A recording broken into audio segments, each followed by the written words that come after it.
Bonjour à tous et bienvenue dans ce deuxième épisode de la sagesse des Écritures. Aujourd'hui, on va étudier Genèse 3, le verset 1. Pour remettre dans le contexte, Adam et Ève sont dans le jardin d'Éden depuis un petit moment. Dieu leur a donné le commandement de manger tous les fruits qu'ils voulaient, sauf le fruit de l'arbre de la connaissance du bien et du mal. Et évidemment, Satan n'est jamais très loin, il va venir pour les tenter d'enfreindre le commandement de Dieu.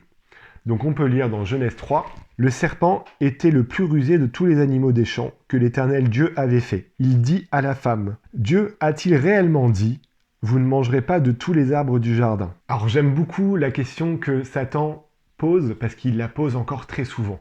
C'est, Dieu a-t-il réellement dit, vous ne mangerez pas des fruits? C'est une technique que Satan utilise tout le temps, de mettre le doute sur les inspirations, sur les révélations, sur les souvenirs qu'on a eus, qu'on a vécus. Il met ce petit doute de est-ce que ce que tu as vécu, est-ce que c'était réel? Est-ce que c'était sûr? Et il met ce doute-là parce qu'il sait que si on commence à douter de nos souvenirs, de nos inspirations, on va les mettre de côté et on pourra suivre la voie que potentiellement il nous proposera. Satan remet en cause généralement deux choses. La première chose qu'il remet en cause, c'est donc les inspirations, les révélations qu'on peut ressentir.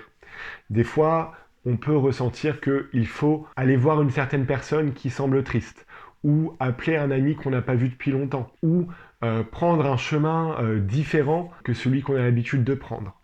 Et alors qu'on a ces sentiments, ces inspirations, Satan va venir et va nous dire, est-ce que tu es réellement sûr que c'est utile? Est-ce que tu es vraiment sûr que ça vient de Dieu, ton inspiration? Et en fait, en remettant en cause cette inspiration-là, il essaye qu'on raisonne d'une manière purement logique et qu'on la mette potentiellement de côté. La deuxième chose, c'est tout ce qui concerne nos souvenirs. On peut avoir vécu des expériences spirituelles très fortes où on a vu la main de Dieu dans notre vie, on a senti son amour, on a vu qu'en obéissant à ses commandements, on arrivait à grandir et qu'on était plus heureux. Et Satan va venir et va nous dire, mais est-ce que tu es réellement sûr que c'est parce que tu obéissais au commandement de Dieu que tu étais heureux? Est-ce que tu es sûr que ce que tu as vécu, c'était pas juste une hallucination de ton esprit? Et il va remettre aussi le doute sur nos souvenirs comme ça, afin de qu'on puisse s'en détacher et qu'ils puissent nous influencer davantage. Alors, la petite technique tout simple pour contrer cette ruse de Satan, c'est de tenir un journal personnel. En fait, en tenant un journal personnel régulièrement et en écrivant nos inspirations, on peut garder un souvenir fiable et constant de ce qu'on a vécu.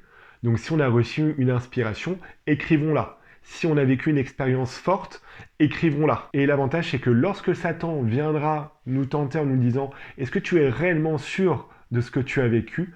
on aura juste à nous replonger dans notre journal et relire l'expérience pour que les souvenirs reviennent et on pourra répondre avec certitude à Satan, oui, je suis sûr à 100% que ce que Dieu veut que je fasse, c'est ça. Oui, je suis sûr à 100% que ce que j'ai vécu, c'était vrai.